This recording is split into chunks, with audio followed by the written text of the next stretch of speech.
Hola, yo soy Alejandra Beltrán y les doy la bienvenida a Chévere Pensar en Voz Alta, un producto digital de Radiónica, pero que gracias a la convergencia del sistema de medios públicos RTVC permite que podamos encontrarnos aquí a través de la pantalla de Canal Institucional. Hoy quiero invitarlos a pensar en voz alta algo que de seguro ha sido tema de conversación al interior de sus casas, y es el fútbol, un deporte que sin duda amamos en nuestro país, pero también esa relación que durante años ha tenido en Colombia con la violencia. ¿Qué es lo que pasa con el fútbol? ¿Por qué la violencia es algo a lo que ha estado ligado durante muchísimo tiempo? Para poder entender un poquito más qué es lo que ocurre al interior del fútbol, qué es lo que ocurre con la violencia, por qué son cosas que normalmente tendemos a relacionar y, por supuesto, porque también históricamente se ha dado tanta violencia al interior y fuera de los estadios, pues hoy nos acompaña una persona que conoce muy bien del tema. Le damos la bienvenida a Alejandro Villanueva, quien es sociólogo, también es investigador social en el deporte. Alejandro, gracias por aceptar esta invitación. Bueno, muchas gracias a ustedes y un saludo a quienes nos ven. Alejandro, arranquemos hablando justamente de esa relación con la que hacía la introducción en este Chévere Pensar en Voz Alta, y es que tristemente durante mucho tiempo el fútbol y la violencia ha estado ligado por múltiples motivos, pero que a veces quizás solamente nos quedamos con los noticieros, con lo que ocurre y particularmente con las barras bravas que también hacen parte de este deporte. ¿Por qué esto ha estado ligado siempre? ¿Por qué la violencia y el fútbol, digamos que durante mucho tiempo han ido de la mano? Bueno, primero que todo, toca como desagregar la temática y descomponerla para volverla a analizar. Podemos hablar y referirnos a violencias en el fútbol y violencias asociadas al fútbol.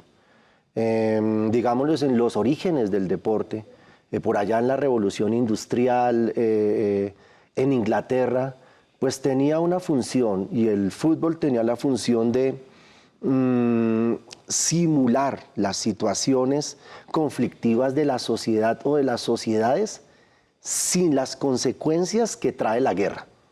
Entonces es una práctica violenta simbólica, sin las consecuencias que trae la guerra. Eso lo trabaja muy bien un autor que se llama Norbert Elias en un libro bellísimo que se llama Deporte y Ocio en el proceso de la civilización. Como el capítulo 4 o 5 habla sobre esas violencias asociadas al deporte y específicamente asociadas al fútbol. ¿Cómo llega? También es importante ver los procesos y las convulsiones con las que llega al continente. El fútbol es una producción deportiva, cultural y simbólica de los europeos, y llega a finales del siglo XIX y a principios del XX al continente. Llega a Brasil, desde luego llega a la Argentina. De hecho, ese proceso migratorio de los británicos a la Argentina no estuvo mediado como en otros espacios del mundo por la bayoneta, por el mosquete, por la violencia, sino por la construcción de clubes deportivos, de polo, de rugby y principalmente de fútbol. Eso explica nombres como Newell's Old Boys, como River Plate, como All Boys, que son clubes muy antiguos y son clubes construidos por los británicos en Argentina para jugar con los locales. Y los locales empiezan a tomar el nivel de quienes estaban ahí. Pero desde la misma llegada de ese deporte hubo prácticas violentas en la Argentina. En Brasil podemos afirmar que sucedió de una manera similar. La llegada del fútbol a Colombia se da por distintas vías. Una es la ficción que han construido los periodistas.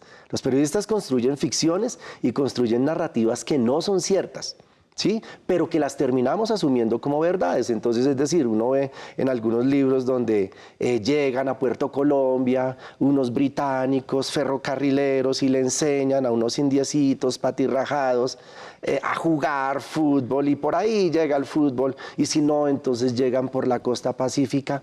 Esa puede ser, pero no hay pruebas historiográficas y fuentes que nos afirmen ello.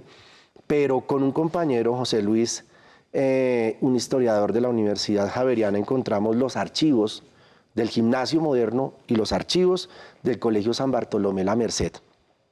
Y ahí que encontramos contratos de prestación de servicios, tan de moda en estos tiempos, contratos de prestación de servicios en los cuales habían traído entrenadores de fútbol, entrenadores de tenis a los colegios de la élite.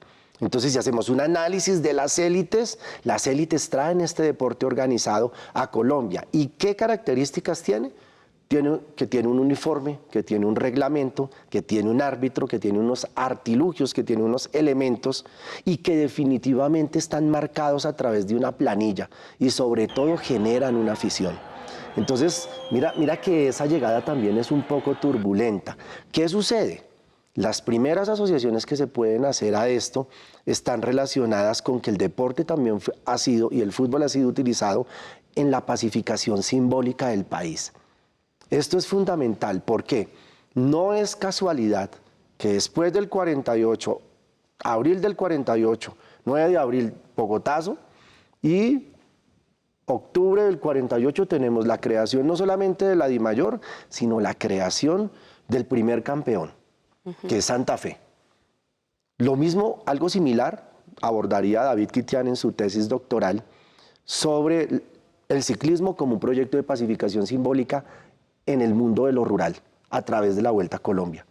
Entonces, claro, el deporte está en esa amalgama de construcciones sociales, de construcciones políticas y de formas asociadas a la violencia que produce las mismas comunidades como una forma también de socializar. También se socializa a través de la violencia. Hay un libro que se llama Haciendo amigos a las piñas, de un argentino, José Garriga Zucal, donde él muestra cómo las barras bravas en Argentina socializaban a través de los puños, a través de los golpes. Y pues los deportes de contacto también tienen esa característica. Entonces esa es como una pequeña introducción para abrir el panorama y desde dónde nos vamos a parar, cuál va a ser nuestro lugar de enunciación para pensar esas violencias asociadas al deporte. Bien, yo creo que este es un contexto histórico muy rápido además, porque sin duda hay muchos detalles detrás de esta historia que nos acaba de contar Alejandro, pero además también hay algo muy importante. Creo que Alejandro le acaba de cambiar la historia de cómo llegó el fútbol a Colombia a muchos de nuestros televidentes en este momento que quizás tenían esa historia que llegó por el Atlántico y todo lo que Alejandro nos fue contando, pero a la vez nos fue borrando un poco del imaginario que teníamos. Alejandro, generacionalmente y con ese contexto histórico tan importante que nos ubica a todos en un mismo tiempo y espacio, con el tiempo esas violencias han venido cambiando. Quizás generacionalmente uno puede decir, antes ocurría esto, ahora ocurre esto, los espacios incluso, no sé, antes solamente era algo de los estadios, pero esto ya salió de los estadios. ¿Qué análisis podemos hacer eso de cómo generacionalmente y con el tiempo también ha cambiado un poco esas violencias relacionadas? Ya lo tenemos obviamente a los deportes, pero en este Chévere Pensar en Voz Alta lo queremos enfocar al fútbol. Claro, porque somos una nación futbolizada. Recordemos que somos producto de la escuela argentina. Aquí llegan Pedernera, Di Stéfano, etcétera. Pero Nelson Rodríguez Melendro, en su tesis de maestría de la Universidad Nacional, dice del aparente pacifismo de las violencias de antaño. Entonces pensamos que en la década del 50, que en la década del 60, que en la década del 70, que incluso en los 80, no había violencias en los estadios. Y resulta que cuando empezamos a hacer una revisión de las fuentes periodísticas, de los periódicos, de las fuentes de radio, encontramos que sí. Y que no era cualquier tipo de violencia. Eran violencias muy fuertes que se producían en las graderías. Eran también violencias asociadas a que los estadios quedaban mal construidos y los mismos estadios eran unas trampas para los hinchas, lo cual generaba problemas de convivencia en la década de los 70, en la década de los 80. En Bogotá fue muy famoso en 1986 en un clásico Santa Fe Millonarios, donde la parte oriental, en el segundo piso, habían una gran cantidad de ventas de mazorca y de carne asada, etcétera, y hubo un conflicto entre hinchas de un lado y del otro, y lo que hicieron los del segundo piso fue botar los asaderos, las mazorcas y los carbones calientes a los que se encontraban abajo, etcétera. Entonces digamos que sí se han presentado unas lógicas violentas, pero definitivamente es a mediados o a principios de la década de los 90 donde podemos ver una convergencia de un nuevo fenómeno que se va a llamar el fenómeno inicialmente de las barras bravas, y este concepto ha tenido una evolución incluso en términos de política pública. Entonces a partir de la década de los 90, digamos, la gente de los del sur, de la barra de los del sur en Medellín, ellos hablan que son más atrás, que es finales de los 80 con Escándalo Verde, La Putería Verde, etcétera, y el nacimiento de los del sur. Para el caso de Bogotá, Están los saltarines y la creación de la barra, la Guardia Albirroja Sur, luego el tema de los comandos azules. Y bueno, tenemos una nueva forma de vivir el fútbol, de vivir el estadio y de vivir las condiciones locales. Es decir, frente a lo global que estábamos viendo con el fenómeno del juliganismo en Inglaterra y en Europa y con el fenómeno del barrabravismo clásico de Argentina, que experimenta procesos de violencia en el fútbol desde la década de los 20, pero es decir, peleas y batallas campales en la ciudad de Buenos Aires, que tiene 14 estadios, podrán imaginarse ustedes, pues ese fenómeno del barrabravismo ya maduro llega a Colombia a través de los medios de comunicación. Y aquí hay una crónica muy bonita que reproducía un hincha en un libro que terminamos hace poco, que se llamó Goles en Paz, crónica de una década. Bueno, hace poco fue hace 10 años. Reciente. Reciente, pero la crónica del hincha me pareció muy bella, porque yo le preguntaba, ¿cuándo usted empezó a ver un fenómeno como el que reproducen acá, de saltando en el estadio, de alentando, de utilizando palabras fuertes, de madrazos, etcétera? Dice, mire, en la década de los 90 había una novela que se llamaba Amar y Vivir. La gente vieja se acordará de Amar y Vivir los viernes a las 8 de la noche, ¿cierto?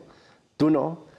No. Pero bueno, resulta que Señal Colombia o Canal 11 transmitía en ese mismo horario, transmitía los partidos, los clásicos del fútbol argentino, Racing, Independiente, Boca, River, los clásicos de Rosario, etcétera. Y ese fenómeno simbólico de lo que estaba pasando en las graderías de los estadios argentinos empezó a llegar simbólicamente. Luego lo hicieron los noticieros transmitiendo esto que estaba pasando en la Argentina y evidentemente, si tú me preguntas, hay una transmisión simbólica de las violencias argentinas a la construcción de unas expresiones nuevas que terminan siendo violentas en el fútbol colombiano a través de ese fenómeno que se va a llamar barras bravas a principios de la década de los 90. Llegamos a esa parte tan importante que son las barras bravas. Y hay algo que muchas personas que quizás nos ven y que dicen, ok, me voy a quedar para intentar entender un poco qué es lo que ocurre con el fútbol. Hay algo que es muy difícil entender cuando uno no es seguidor del fútbol. Incluso quienes lo son también les parece muy difícil entender cómo es posible que hayan chicos, que hayan jóvenes, que hayan personas que estén dispuestas a dar su vida por una camiseta. Una afición que va más allá quizás de un domingo, de un fin de semana, de ir a apoyar un equipo, de alentar también, digamos, como se dice, o como es la palabra en este universo, de alentar a un equipo. ¿En qué momento se desdibuja todo esto y llegamos a la violencia y a dar la vida por una camiseta, incluso camisetas iguales, ¿no?, que también se ha dado el caso, sino que empiezan los regionalismos también acá a jugar? ¿En qué momento podríamos decir se empieza a salir esto de control y llegamos a esa violencia? Y pues obviamente esto no lo queremos justificar, pero creo que sí hay que entender un poco todo este proceso para de igual forma poder entender las posibles soluciones. Mira, hay un sociólogo argentino que se llama Pablo Alabarces, él escribe un libro bellísimo que se llama Futbologías. Y en una parte de ese libro dice, se futbolizó la política, se futbolizó la iglesia, se futbolizó la vida cotidiana, se futbolizó la academia, nos futbolizamos todos. Por ejemplo, el Papa actual es un Papa futbolizado. Sí. ¿A quién carajo se le ocurre que en la quinta de San Pedro Alejandrino va la barra de San Lorenzo de Almagro a celebrar la Copa Libertadores como en señal de peregrinación? Pero bueno, eso es solamente una muestra. Se futbolizó la política. A nadie le caben dudas el uso político que hizo el expresidente Juan Manuel Santos en su segundo gobierno y los ritos simbólicos en clave de construir un proceso de paz a través de estas narrativas, ¿cierto? Pero también el fútbol genera unas identidades que refuerzan las identidades previas que nosotros tenemos. Por eso, si a unas lógicas de un regionalismo y unas conflictividades regionales, locales, rurales, urbanas, se le suma al fútbol, se le suma no solamente un deporte, se le suma un vínculo identitario que me va a dar a mí la posibilidad de mostrarme ante los demás como parte de un todo o como parte de una tribu o como parte de una familia. Si lo desglosamos de manera más particular, ¿qué ha pasado con estos integrantes? La Barra Brava ha constituido y ha reemplazado muchas veces a sus propias familias. La Barra Brava ha constituido y ha reemplazado a la escuela, al entorno familiar, al entorno cultural. Hago aclaración para los televidentes. Cuando digo Barra Brava lo digo en el contexto histórico, antes de las discusiones que se han dado para hablar del concepto de barra futbolera, barrismo social y colectivos barristas. Entonces, cuando me refiero a Barra Brava es en términos de la historia de la política pública antes de estas discusiones. Entonces, bueno, para cerrar, es un profundo referente de identidad. Hoy podríamos decir que después de todo este lastre de violencia que se ha tenido en las grandes ciudades y en el país, también estas barras han construido proyectos identitarios, simbólicos y culturales profundamente interesantes a tal punto que en una propuesta que le hacíamos al Ministerio de Cultura, y bueno, qué lástima que se fue Patricia Ariza, era que los cánticos de las barras y sus grafitis y su letra se conviertan en un patrimonio inmaterial de las ciudades como sucede en otras partes del mundo. Sin duda, esto es algo que hay que entender un poco porque también hace parte de esos vacíos sociales que quizás como país o mundo, porque esto, o sea, la violencia no solamente ocurre en Colombia, no es algo exclusivo de nuestro país y en el contexto ya Alejandro también nos dejaba conocer un poco de todo este proceso, pero responde quizás a esos vacíos sociales que más adelante vamos a empezar a ver justamente cuando hablemos de las soluciones. Pero antes nos invita a una pausa en este Chévere Pensar en Voz Alta, aquí a través de la pantalla de Canal Institucional.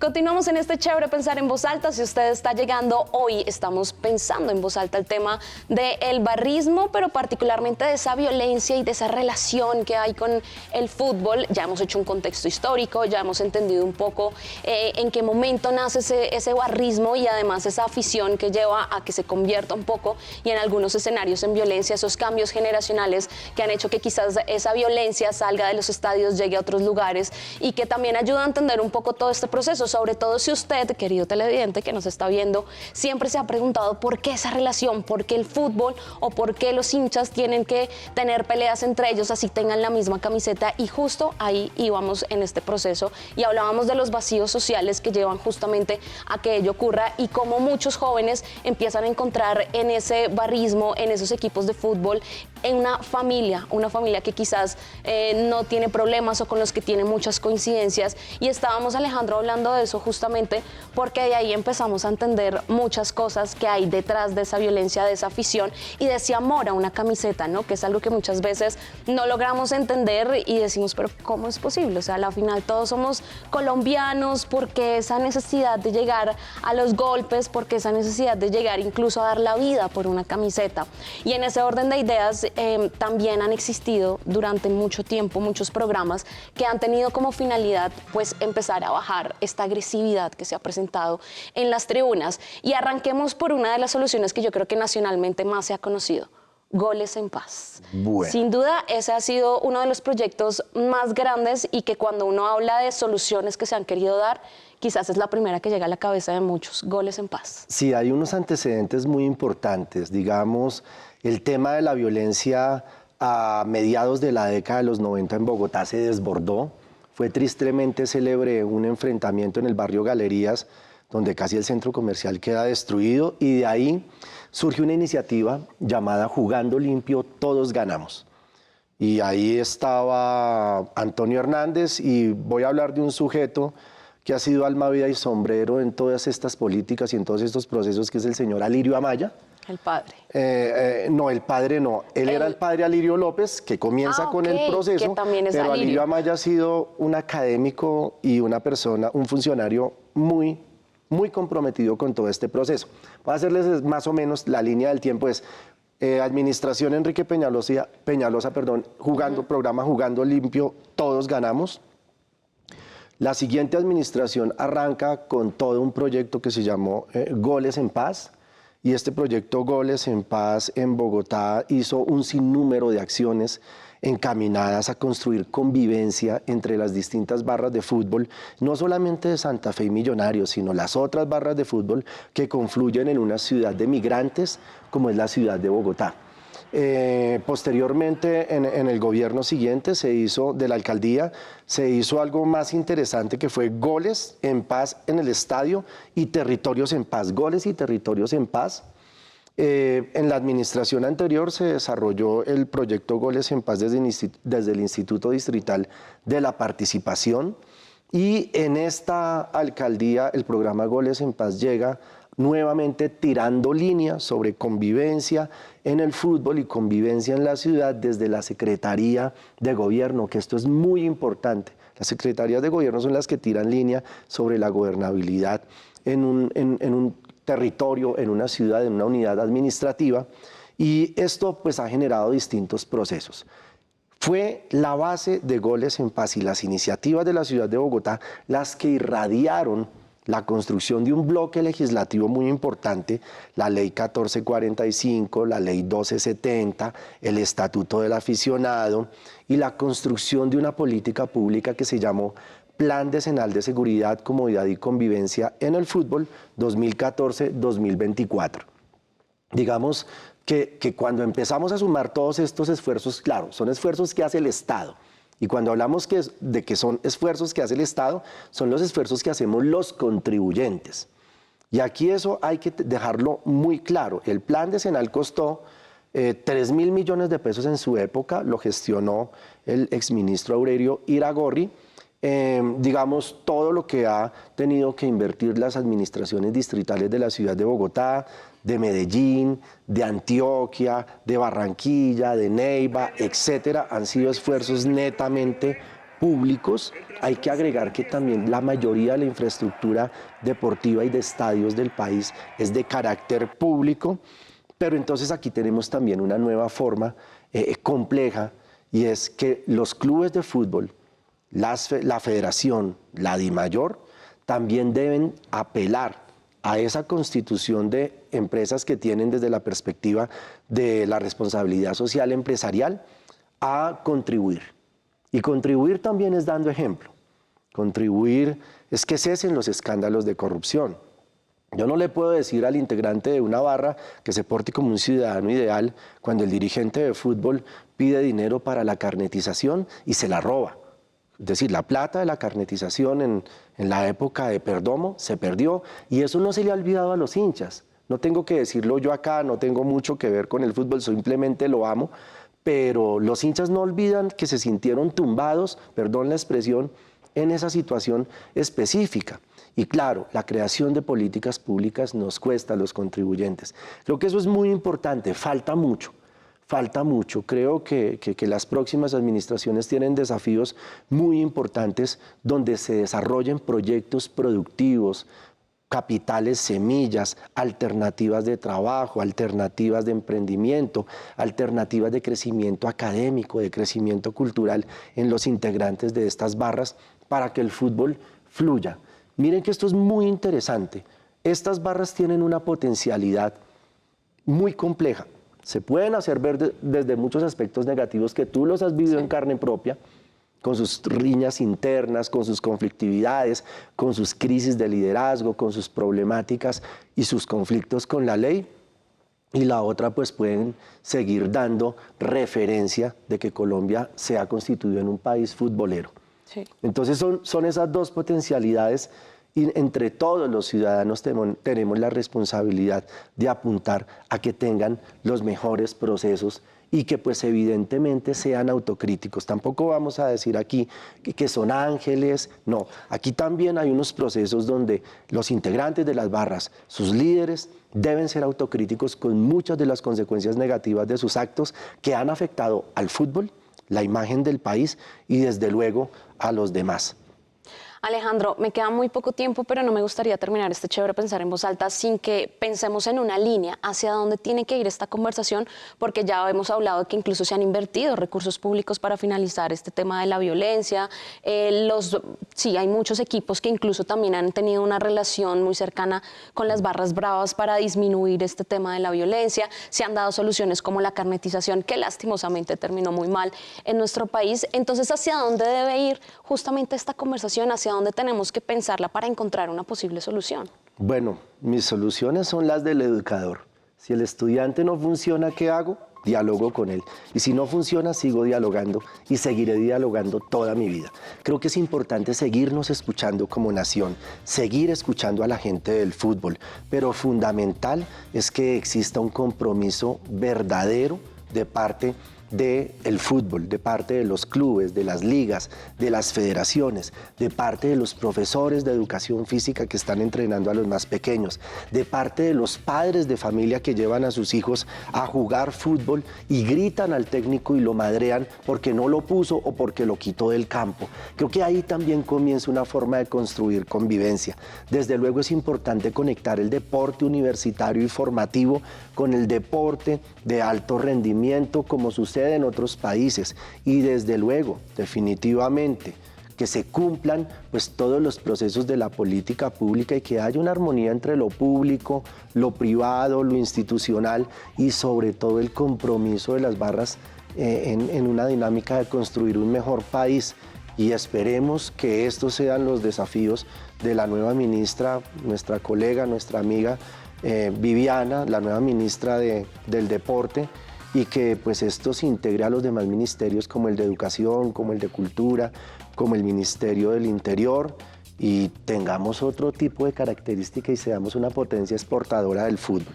Pues esperemos que parte de esta conversación también ustedes la puedan tener en sus casas y que, por supuesto, también cambie un poco ese imaginario que tenemos en torno a ello y que genere también una dinámica de relacionarnos en torno al fútbol y a las diferencias que esto genera. Alejandro, gracias por acompañarnos en este chévere Pensar en Voz Alta. Para mí es todo un placer. ¿Y qué hay más inútil que ser hincha del fútbol?